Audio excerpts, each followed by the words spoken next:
साला वो भी हो बिल्कुल जाएगा, बिल्कुल बिल्कुल। But you have to believe in that. अच्छा रजा भाई, उसमें एक और चीज बड़ी इंपॉर्टेंट लिखी, तरत भाई ये सुनने वाली बात है, ये रजा भाई को बता रहा हूँ। तो होता ही है कि इंसान गलती करता है, फिर वो मर गया, उसके वहां तक नहीं पहुंचा, फिर वो दोबारा आया, फिर त्योहार आया, चौथा बार, पांचवा बार आया।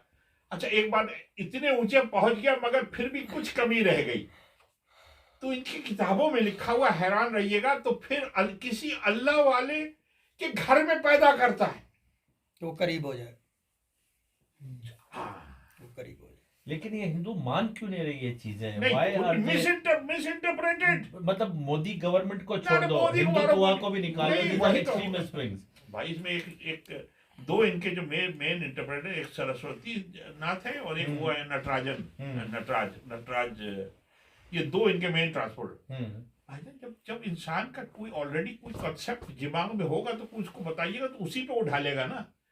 ये तो पत्थर पूजा और भगवानों को करने लगे तो उनको वो नजर ही नहीं आ रहा है कि वो अली की बात हो रही है, अहले बैत की बात हो रही है। ये भी तो हो गया।